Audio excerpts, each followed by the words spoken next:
Once again welcome back students. आज फिर हम बात करने वाले हैं हमारे नेक्स्ट चैप्टर जो है चैप्टर नंबर 19 रिलेटिव क्लोज। ये बहुत ही इंपॉर्टेंट चैप्टर है हमारा, क्योंकि जैसे हमने कंजक्शंस पढ़े थे, कंजक्शन के टाइम पे आपने देखा होगा, जैसे आपको बताया था मैंने कि सारे कंजक्शन जो है मतलब केवल जो कनेक्टर्स जो होते हैं, कनेक्टर्स में हमारे रिलेटिव प्रोनाउंस आते हैं, रिलेटिव क्लॉजेस आते हैं और हमारे कंजक्शंस आते हैं। तो कंजक्शन जो हमने पार्ट पढ़ा था, कंजक्शन वहां बड़ा कंफ्यूजन बच्चों को हो रही थी कि सर बाकी के जो पार्ट हमारे हो जाते हैं जो कनेक्टर्स कहलाते हैं, जैसे रिलेटिव प्रोनाउंस हो गया, हमारा रिलेटिव क्लॉजेस हो गए, ये एक्चुअल में यूजेस क्या होते हैं इनके। तो ये हमारा चैप्टर भी हमारा अभी चैप्टर 19 है हमारा रिलेटिव क्लॉज। इसको देख लेते हैं थोड़ा सा डिटेल में कि एक्चुअल में ये रिलेटिव क्लॉज हैं कैसे काम कर रहे होते हैं। ठीक है, तो पहले हम जो है आपके चैप्टर के अकॉर्डिंग ही समझ लेंगे, उसके बाद डायरेक्टली एक्सरसाइज की तरफ बढ़ते हैं। तो पहले थोड़ा सा ओवरव्यू ले लेते हैं, क्योंकि जब तक हमें समझ में नहीं आएगा तब तक हम कुछ कर नहीं पाएंगे। ठीक है, क्योंकि जरूरी नहीं है कि एग्जाम के टाइम पे आपको यही सेम जो है सेंटेंसेस या सेम एक्सरसाइज आपको दे दी जाएंगी, क्योंकि अब एनुअल एग्जाम आप फेस करने वाले हैं हर स्कूल में, और वहां पे क्या होगा कि कुछ ना कुछ जो एक्सरसाइज होंगी वो आउटसोर्स की जाएंगी जरूर से। तो पहले हम समझ लेते हैं कि अगर कहीं से भी कोई भी एक्सरसाइज आती है तो हम आसानी से इसका आंसर्स दे पाए। ओके, तो यहां जैसे आप देख पा रहे हो, लिखा है रीड द फॉलोइंग सेंटेंसेस। यहां से सेंटेंसेस हैं वो क्या है, I love the shirt that you wore on your birthday. यहाँ पे क्या है, आई लव द शर्ट, मुझे वो शर्ट बहुत प्यारी लगी है, बहुत अच्छी लगी, that you wore on your birthday, जो आपने पहनी हुई थी कब, आपकी बर्थडे पे। यहाँ सेकंड सेंटेंस जब देखो, दिस इज द टाउन, ये टाउन है, where my father was born, जहां मेरे फादर बॉर्न हुए थे, जहां मेरे फादर पैदा हुए थे। द चाइल्ड, जब बच्चा, whom you meet is my student, जिस बच्चे से आप मिले थे वो मेरा स्टूडेंट है। तो यहाँ पे लिखा हुआ है in each of above sentence red word, जो कि रेड वर्ड्स यहाँ दे रखे हुए हैं, शर्ट, टाउन, चाइल्ड, है ना, वो नाउन है। For example shirt, town, child. And the blue part of the description, जो ब्लू पार्ट दे रखा हुआ है डिस्क्रिप्शन में, ये जो पर्टिकुलर साइड दिया हुआ है, that you wore on your birthday where my father was born, ये जो पर्टिकुलर सेंटेंसेस दे रखे हैं जो ब्लू में, वो क्या है, डिस्क्रिप्शन दे रखे हैं उस पर्टिकुलर नाउन का। जैसे यहाँ पे शर्ट है कि शर्ट कौन सी है, वही शर्ट जो आपने अपने बर्थडे पे पहनी थी, टाउन जहां मेरे फादर्स बॉर्न हुए थे, चाइल्ड जिसको आप मिले थे वो मेरा स्टूडेंट है। तो ये डिस्क्रिप्शन है। तो यहाँ एक्चुअल कहना क्या चाह रहे हैं, तो ब्लू कलर्ड पार्ट, जो ब्लू कलर्ड पार्ट है, आर द रिलेटिव क्लोज, इसको हम बोलेंगे रिलेटिव क्लोज बोलेंगे। क्या बोलेंगे, ये जो पर्टिकुलर पार्ट जो आप देख रहे हो, ये जो ब्लू लाइन से दे रखा हुआ है, इसको मैं यहाँ पे हाईलाइट कर रहा हूँ, ये क्या है, ये हमारा रिलेटिव क्लॉज कहलाता है। अभी कैसे पहचानेंगे, क्या करें, तो डिटेल में समझ लेते हैं। Relative clause do the works of executive, ये जो एग्जेक्टिव का काम करते हैं। अच्छा, एग्जेक्टिव क्या होते हैं, हमने कई बार डिस्कस करा है, कई सारे चैप्टर्स में डिस्कस करा है। एग्जेक्टिव का मतलब जो डिस्क्राइबिंग वर्ड होते हैं, जिनको जो हम यूज करते हैं डिस्क्राइब करने के लिए। ठीक है ना। अब फॉर एग्जाम्पल यहाँ पे लिखा हुआ है ब्यूटीफुल गर्ल, तो यहाँ पे गर्ल्स के बारे में ये जो वर्ड यहाँ यूज किया गया ब्यूटीफुल, मतलब क्या है, गर्ल्स की क्वालिटी को डिस्क्राइब कर रहा है, गर्ल्स के बारे में कुछ डिस्क्राइब कर रहा है। तो that's why this call is a executive. तो एग्जेक्टिव क्या है, ये रिलेटिव क्लॉज भी एग्जेक्टिव का काम करते हैं। And are also called also adjective clause, इनको हम एग्जेक्टिव क्लॉज भी बोलते हैं, है ना। जैसे नाउन क्लॉजेस भी हमारे होते हैं, है ना, वो भी हम थोड़ा डिटेल में समझेंगे क्या होता है आगे आगे। अनलाइक डेटरमाइनस आर एग्जेक्टिव, जो डेटरमाइनस होते हैं, डेटरमाइनस आपने पढ़े हैं, डेटरमाइनस में हमारे 4 से 5 काइंड आते हैं। जैसे हमारे जो आर्टिकल्स होते हैं वो डेटरमाइनस का पार्ट होते हैं, जो हमारे क्वांटिटीफायर्स होते हैं वो एग्जेक्टिव वो डेटरमाइनस का पार्ट होते हैं। तो यहाँ पे ये क्लॉजेस, ये जो एग्जेक्टिव है वो भी हमारे क्या है, मतलब एग्जेक्टिव भी डेटरमाइनस का पार्ट होते हैं। Which come before a noun, जो हमेशा नाउन से पहले आते हैं। Relative clause usually follow the nouns, ये नाउन्स को फॉलो कर रहे होते हैं। क्या है यहाँ, फॉर एग्जाम्पल यहाँ लिखा हुआ है अ पेंटिंग और द पेंटिंग, तो डेटरमाइनस विद अ नाउन, यहाँ पे ए पेंटिंग, यहाँ पे ए भी एक आर्टिकल है और द भी एक आर्टिकल है ना। तो ये दोनों क्या है, डेटरमाइनस है। ब्यूटीफुल गर्ल, रेड बोर्ड, ये एग्जेक्टिव है और ये भी एग्जेक्टिव है। तो ये एग्जेक्टिव विद नाउन, यहाँ पे एग्जेक्टिव दे रखा है उनके साथ में। अ वुमेन हु इज ब्यूटीफुल, एक औरत जो ब्यूटीफुल है, तो यहाँ पे related clause with a noun, यहाँ रिलेटिव क्लॉज दे रखा है। वुमेन के बारे में बताया, ए वुमेन, जैसे यहाँ पे हमने पढ़ा था ये ब्लू कलर वाला, यहाँ सेम चीज यहाँ दी है, हु इज ब्यूटीफुल, जो पर्टिकुलर पार्ट जो होता है उसको हम क्लॉज बोलते हैं। ठीक है, यहाँ आपने देखा होगा जब हमने सेंटेंस हमने जब देखे थे तो वहां पे डिपेंडेंट क्लॉज, इंडिपेंडेंट क्लॉज के बारे में पढ़ा था। तो वही चीजें हम यहाँ पर रिपीट करेंगे कि रिलेटिव क्लॉज क्या होते हैं। वो चीज अगर आप देखोगे तो वो वीडियो भी आप देख सकते हो, उसका लिंक हम डिस्क्रिप्शन में दे देंगे। ठीक है, तो यहाँ पे क्या है, relative clause are introduce by relative pronoun, जो रिलेटिव क्लॉज होते हैं वो हमेशा इंट्रोड्यूस किए जाते हैं किससे, रिलेटिव प्रोनाउन से। relative pronouns such as who, which, who, what, that, whom, when, where, why and how। अब आपके दिमाग में क्वेश्चन आ सकता है सर ये जो पर्टिकुलर वर्ड है वो तो क्वेश्चन वर्ड है। जब हमने सेंटेंसेस पढ़े थे, हमने टेंसेस पढ़े थे, तो हमने देखा था कि ये जो वर्ड्स होते हैं, जो WH फैमिली के जो वर्ड्स हैं, मेनली वो क्या है, वो क्या किस काम में आ रहे हैं, वो यूज होते हैं किसमें, वो हमारे क्वेश्चन वर्ड कहलाते हैं। बट यहाँ पे क्या है, लेकिन देखो हर चीज को, अब जैसे हमने डायरेक्ट इनडायरेक्ट पढ़े थे तो हमने क्या देखा था कि इसके बाद जब इन वर्ड्स के बाद हम वर्ब का यूज कर रहे थे तो क्या हो रहा था, तब ये हम टेंसेस में लेके जा रहे थे, मतलब तब उसको हम इंटरोगेटिव में सेंटेंस में बना रहे थे। लेकिन जब हम इसके बाद में क्या कर रहे थे, डायरेक्टली सब्जेक्ट लेके आ रहे थे, तो इनको हम एज अ कनेक्टर यूज कर पा रहे थे। तो यहाँ पे वही चीज है, जब इनको इसके बाद हम डायरेक्टली सब्जेक्ट, जैसे यहाँ पे आप देखोगे, यहाँ जब हमने इस पर्टिकुलर चीज को जब आपने देखा, यहाँ लिखा, यहाँ पे कोई भी वर्ड देख लेते हैं, जैसे यहाँ पे अ वुमेन हु इज ब्यूटीफुल, एक औरत जो ब्यूटीफुल है। तो यहां ऐसा नहीं है कि ये जो पर्टिकुलर वर्ड आया है वो इंटेरोगेटिव के लिए यूज हुआ है। मतलब यहाँ पे जब ये वर्ड जब आते हैं, यहाँ जब आप क्वेश्चन में यूज करते हो तो क्या होता है, जब आप स्टार्टिंग में इनको यूज करते हो, उसके साथ हेल्पिंग वर्ब यूज करते हो, देन आप जो है इसको इंटेरोगेटिव सेंटेंस बनाते हैं। बट ये जब ये सेंटेंस बीच में करते हैं तब इनको रिलेटिव प्रोनाउंस या रिलेटिव क्लॉजेस के यूजेस में इसको यूज कर रहे होते हैं। तो यहाँ पे हमें एक्सरसाइजेस दे रखी है, using the relative pronouns change the highlighted part of the relative clause. यहाँ पे हाईलाइटेड पार्ट को हमें यूज करना है। यहाँ पे सेकंड एक्सरसाइज हमें दी हुई है, ये थर्ड एक्सरसाइज हमें दी हुई है। रिलेटिव क्लॉजेस के बारे में थोड़ा सी डेफिनेशन और थोड़ा सा उन्होंने दी है, पहले वो भी पढ़ लेते हैं, फिर डायरेक्टली हम अपनी पीपीटी पे चलेंगे और ये एक्सरसाइजेस करके देख लेते हैं। तो यहाँ पे ये क्या है, रिलेटिव क्लॉज बेसिकली दो टाइप के होते हैं, एक होता है डिफाइनिंग और एक होता है नॉन डिफाइनिंग। मतलब एक जो डिफाइन कर रहे होते हैं, एक जो नॉन डिफाइनिंग होते हैं। तो डिफाइनिंग क्लॉजेस क्या होते हैं वो देखो पहले, दे गिव एसेंशियल इंफॉर्मेशन, एक बहुत ही जरूरी इंफॉर्मेशन दे रहे होते हैं अबाउट अ पर्सन और thing that is being talked about, जिसके बारे में हम बात कर रहे हैं उसके बारे में बहुत ही एसेंशियल इंफॉर्मेशन को जो प्रोवाइड करते हैं उनको हम बोलते हैं हमारे डिफाइनिंग, क्योंकि वो डिफाइन कर रहे होते हैं और एसेंशियल देते हैं। कोई ऐसा नहीं कि फालतू की इंफॉर्मेशन दे रहे हैं, नहीं, कोई एक हम काम की एसेंशियल इंफॉर्मेशन जो उसमें ऐड करते हैं तो वो कहलाते हैं defining. This information gives a identification to the person to thing, यहाँ पे एक आइडेंटिफिकेशन देता है, मतलब एक उसको एक पहचान दे रहा होता है। A defining clause is separated from the rest of the sentence, इसको हम सेपरेट कर देते हैं बाकी सेंटेंस से बाय यूजिंग कॉमा और ब्रैकेट। यहाँ पे कॉमा लगा के ब्रैकेट लगा के, यहाँ पे एग्जांपल नहीं दिया हुआ है, the women who visited me in the hospital was very kind.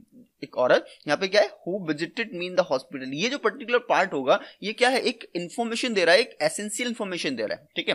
तो यहाँ पे क्या हुआ, ये जो रिलेटिव क्लॉज हो गया, the women was very kind, sentence यहाँ पे हमारा कंप्लीट हो जाता है, द वुमेन और इतना हम कर दें वाज वेरी काइंड। अभी क्या है, ये एक्स्ट्रा इंफॉर्मेशन है बट एसेंशियल इंफॉर्मेशन दे रहा है।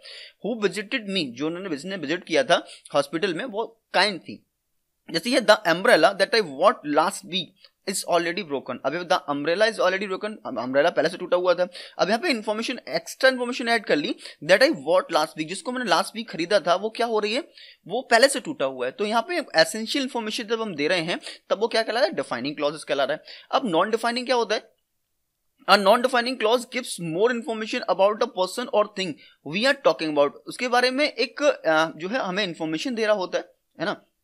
इज नॉन डिफाइनिंग, एक नॉन डिफाइनिंग जो क्लॉजेस है वो क्या कर रहा है, ज्यादा इंफॉर्मेशन देता है, मोर इंफॉर्मेशन दे रहा है। यहाँ पे एक वर्ड आया मोर इंफॉर्मेशन, और यहाँ पे क्या वर्ड आया था, द एसेंशियल इंफॉर्मेशन, हमें क्या दे रहा है, बहुत जरूरी इंफॉर्मेशन दे रहा है। और यहाँ पे हमें एक्स्ट्रा इंफॉर्मेशन जब दी जाती है तो उसको हम बोलते हैं नॉन डिफाइनिंग में। इसका हम अगर यूज ना भी करें तभी हमारा काम हो जाता है। If a non defining relative clause is remove, अगर उसमें हम रिमूव भी कर दें, सेंटेंस भी लूज सम डिटेल, अगर हम कुछ डिटेल को लूज करेंगे but the overall meaning of the sentence remain the same, लेकिन फिर भी जो मीनिंग होगा सेंटेंस का उस एक ही रहेगा। बट इससे अब भी थोड़ा सा कंपैरिजन कर लेते हैं।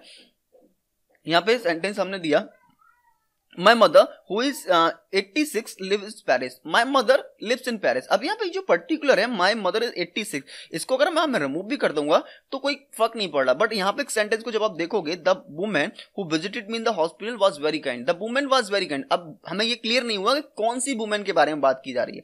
तो ये जो पर्टिकुलर इंफॉर्मेशन हो गई आपकी, ये जो इंफॉर्मेशन है वो एक एसेंशियल इंफॉर्मेशन है, बट ये क्या है, एक एक्स्ट्रा इंफॉर्मेशन है। अगर मैं इसको हटा भी दूंगा तब भी काम नहीं, मतलब अभी मेरा कोई नहीं बढ़ा, मगर लेकिन मैं इसको हटाऊंगा तो ये सेंस क्लियर नहीं हो पाएगा कि मतलब किस लेडी के बारे में हम बात कर रहे हैं जो काइंड हो रखी है, ठीक है। तो ये हमारा नॉन डिफाइनिंग में आ जाता है। यहां पे हमें एक्सरसाइजेस दे रखी हुई हैं। अब इन एक्सरसाइजेस की तरफ हम बढ़ लेते हैं। जैसे आप हमेशा की तरह मैंने इसके लिए बहुत ही अच्छी सी पीपीटी बना के रखी हुई है, पीपीटी से आप आसानी से समझ पाओ। तो बिना टाइम को वेस्ट करे चलते हैं सीधे पीपीटी की ओर। Okay, now we are on the PPT your पढ़ाई लिखाई विद बीरेन सर। एक्चुअली ये जो चैनल है वो बीरेन सर का है, तो इसीलिए हर पीपीटी पे मैं यहाँ पे बीरेन सर डाल लगता हूँ। But before start the video हमेशा की तरह मैं आपको रिक्वेस्ट करूंगा इस वीडियो को लाइक कर देना, शेयर कर देना एंड अब जाते जाते सब्सक्राइब कर देना, क्योंकि आपका एक लाइक बहुत अच्छा मोटिवेशन दे जाता है इसी टाइप की वीडियोज बनाने के लिए। और इतनी मैंने जो मेहनत कर रहा हूँ मैं सब आप ही के लिए कर रहा हूँ, ठीक है ना। तो बात कर लेते हैं जल्दी से, हम अपने चैप्टर की पढ़ देते हैं। हमारा जो चैप्टर है जो आप सब जानते हो वो है हमारा chapter number 19 relative clause. Okay, तो बिना टाइम को बेस करे बढ़ते हैं सीधे सीधे एक्सरसाइज की तरफ। यहाँ पहली जो हमारी जो एक्सरसाइजेस दे रखी हुई है वो आप देख पा रहे हो, वो है exercise number 1, using the relative pronoun change the highlighted part of the clause. यहाँ पे हाईलाइटेड पार्ट को हमें क्या करना है, इनटू द रिलेटिव क्लॉज में चेंज करना है। यहाँ एक्चुअल में यहाँ पे हाईलाइट मैंने नहीं किया हुआ है, जो आप अपनी बुक से देख सकते हो। आपकी जो बुक है यहाँ पे जब हम बुक में उठाते हैं पहली एक्सरसाइजेस में, 1 सेकेंड, हाँ ये आप, मैंने बुक भी अपने हाथ में ले रखी हुई है और यहाँ पे बोर्ड हुआ है। तो यहाँ पे लिखा हुआ है using the relative pronoun change the highlighted part. तो हाईलाइटेड पार्ट में ये जो पर्टिकुलर ये है जूली इनवाइट द मैन, ये जो पर्टिकुलर चीज है वो क्या हो रखी है, वो हाईलाइटेड हो रखी है। वो क्या है, वो हमारी हाईलाइटेड पार्ट है। यहाँ पे जब हम हाईलाइट कर रहे हैं, ये वाले पार्ट में हाईलाइट कर देता हूं, ये है जूली इनवाइट द मैन। तो यहाँ पे जब हम इसको चेंज करेंगे तो कैसे करने वाले हैं, ठीक है। तो इसको 1 बाय 1 हम समझ लेते हैं, उसके बाद हम बढ़ते हैं। तो यहाँ पे जो हम ये जो सेंटेंस होगा वो हमारा हो जाएगा the man who Julie invited was late. यहाँ पे क्या होगा, the man who Julie invited, जिसको जूली ने इनवाइट किया था, इनवाइटेड किया, वाज लेट, वो लेट हो रखा था। तो इसको यहाँ पे इस तरह से हम हाईलाइटेड पार्ट को रिलेटिव क्लॉज में चेंज कर पाते हैं, ठीक है। सेकंड जो पर्टिकुलर क्वेश्चन हमें दिया हुआ है, द डॉक्टर वाज सिक, है ना, I wanted to see the doctor, ठीक है। ये जो पर्टिकुलर पार्ट है वो हाईलाइटेड पार्ट है, ठीक। तो इस पर्टिकुलर पार्ट को हम चेंज करेंगे तो हो जाएगा the doctor whom I wanted to see, whom जिसको I wanted to see मैं देखना चाहता था, was sick, वो खुद बीमार, ठीक है। तो ये पर्टिकुलर चीज है। अब यहाँ पे थर्ड हमारा sentence, I wrote the friend you meet friend last week. यहाँ पे ये जो पर्टिकुलर थिंग है you meet the last week, ये पर्टिकुलर सेंटेंस जो है वो हाईलाइटेड पार्ट है। अब इसका यूज, इसको हमें चेंज करना है किसमें, रिलेटिव क्लॉजेस में। तो इसको हम फटाफट से देख लेते हैं। ये आपकी बुक में हाईलाइटेड है, इसीलिए मैंने इसको हाईलाइट नहीं किया था, क्योंकि आप कर सकते हो, ठीक है। तो ये है I wrote to the friend, I wrote to the friend, यहाँ पे तो आई रोट, ये तो सेम ही है। Who you meet last week, जिसको आप मिले थे लास्ट वीक, ठीक है ना। यहाँ पे है आई रोट द फ्रेंड, मैंने लिखा अपने फ्रेंड को, you meet the friend last week, friend साहब लास्ट मिले थे। तो यहाँ फ्रेंड को हम कॉमन मान लेते हैं, फ्रेंड। यहाँ पे हमने ये जो हु जो लिखा, हु का एंटीसीडेंट हो जाएगा फ्रेंड, क्योंकि हम इसे 2 बार यूज नहीं करेंगे।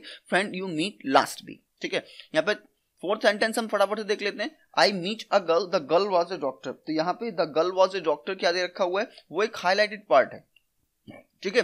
तो इसको हम यहाँ पे क्या करते हैं, I meet a girl who was a doctor, यहाँ पे हम चेंज करेंगे तो हो जाएगा डॉक्टर। तो यहाँ पे second, man the actor was the famous film, we like the actor was in film, तो हो जाएगा we like the actor who was in the famous film, ठीक।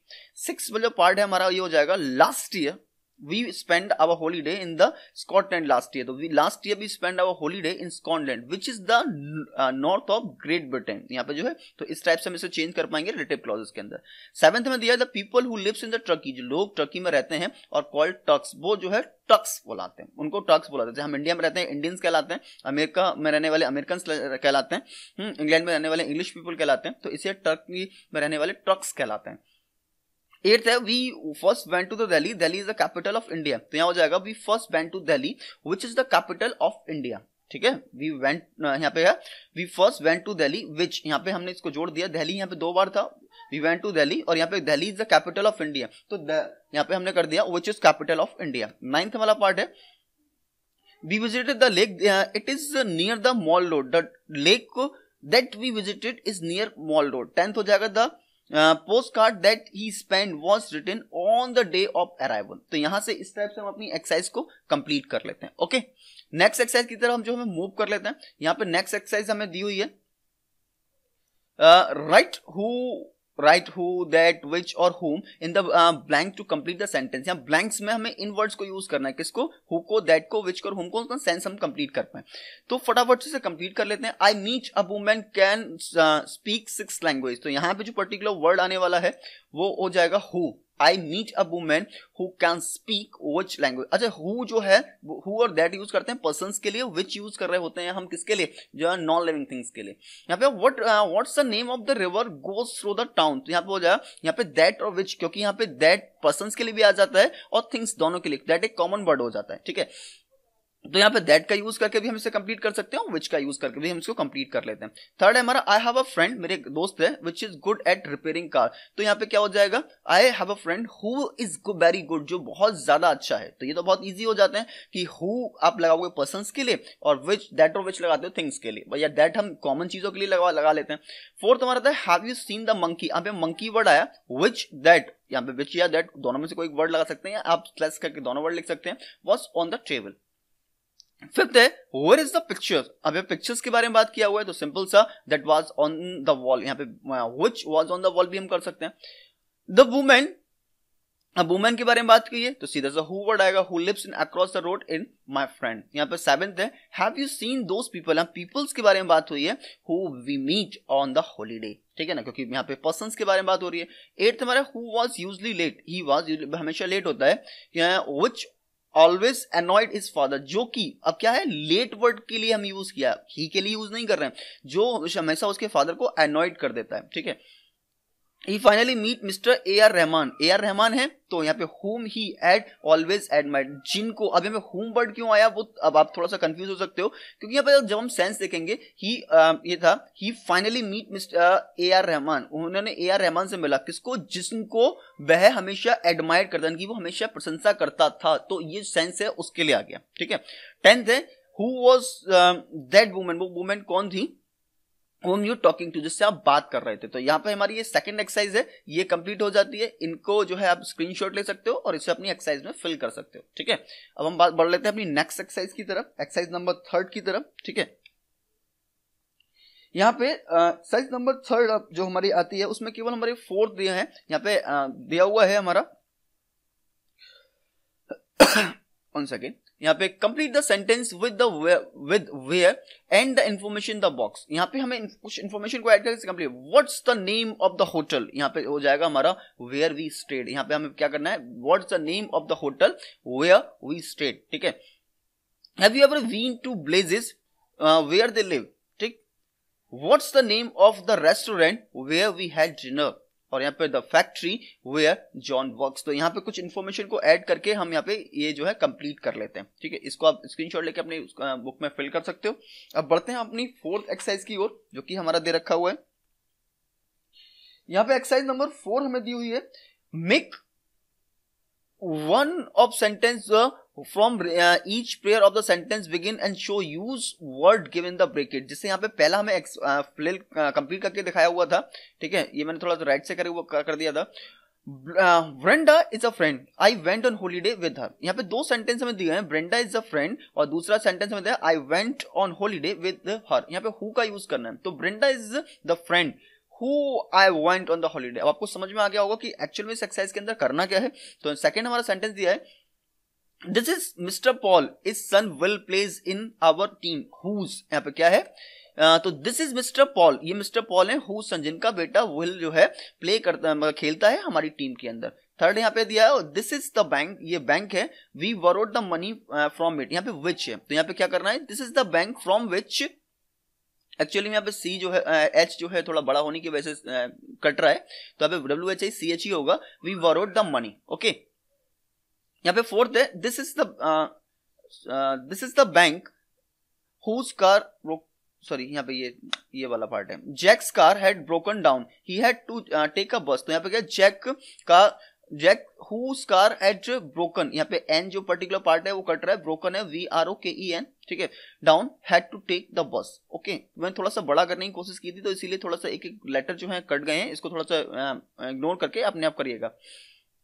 5th है I told you about a person she is at the door, यहाँ पे who का use करना है, तो the person who I told you, यहाँ पे I told you about is at the door, okay. इसका 6th पार्ट हमारा दिया हुआ है, he is a cheerful person everybody love him, यहाँ पे हुम का यूज करना है, तो क्या हो जाएगा, he is cheerful person whom everybody loves. 7th है she is the girl I want to marry, whom word का यूज करना है, तो हो जाएगा सी इज द गर्ल हुम आई वांट टू मैरी। 8 दिया है, this is the player the committee selected him the leader, whom word का यूज करना है, तो this is the player whom the committee selected as the leader. 9th है, she was my teacher I will never forget him, यहाँ पे हुम का use करना है तो हो जाएगा सी वॉज माई टीचर हुम आई विल नेवर फॉरगेट। और 10th है, the grandfather died last month he had been ill for a long time, यहाँ पे हु का यूज करना है तो यहाँ हो जाएगा my grandfather who had been ill for a long time died last month. ये हमारी एक्सरसाइज कंप्लीट हो जाती है। अब बढ़ लेते हैं अपनी नेक्स्ट एक्सरसाइज की ओर, जो हमें एक्सरसाइज नंबर 5 हमें दी हुई है। Exercise number 5 this is the last exercise of this particular chapter. हम बात करते हैं एक्सरसाइज नंबर 5 है, insert who only if necessary put the cross where nothing required. यहाँ पे क्या कह रहा है, यहाँ पे दैट और हु को हमें पुट करना है जहां जरूरी है, और हमें क्या करना है, क्रॉस लगा देना है वहां जहां ये नहीं आ सकते हैं। ठीक है, तो हमें क्या है, the film we saw was boring, तो यहाँ पे क्या है, द फिल्म दैट, यहाँ पे क्या वर्ड आएगा, यहाँ पे हम क्रॉस भी लगा देंगे तभी चल जाएगा, क्योंकि इन दोनों वर्ड कोई रिक्वायर नहीं है। The film we saw was boring, यहाँ पे जरूरी नहीं है तो इसलिए क्रॉस वर्ड यूज कर लिया। यहाँ पे did I tell you about the people who live next door, है ना। थर्ड है हमारा, Jack says that the house that Tom has bought has a beautiful garden। Fourth हो जाएगा, has you read about the accident took place today, तो यहाँ पे हो जाएगा that took place today। I love the pizza, क्या होगा, pizza के बाद हम क्रॉस लगा देंगे, they sell in the market। we will go to the hotel, यहाँ पे क्या होगा, that has only vegetarian food। Seventh है हमारा, the horse that won the race belongs to my uncle। 8th हो जाएगा, the woman who came to see us in the is going to London। 9th है हमारा, the dress, यहाँ पे cross हम लगाएंगे, I wanted to wear was beyond of my main, है ना। 10th हो जाएगा, the woman whom opened the door welcomed me warmly। तो यहाँ पे ये इसको हम कंप्लीट करके अपनी एक्सरसाइज को कंप्लीट कर लेते हैं। यहाँ पे आप स्क्रीनशॉट लेके इसे कंप्लीट कर लेना, बनाया वीडियो को पॉज करके आप देख सकते हैं। ठीक है, ये अब ये जो फाइनली जो टाइम आता है वो आता है कहने का, आपसे अलविदा लेने का। And now finally thanks for being here, but before leaving this video I request you again and again just like share and subscribe. मिलते हैं फिर किसी धमाकेदार वीडियो में, तब तक के लिए गुड बाय, थैंक यू।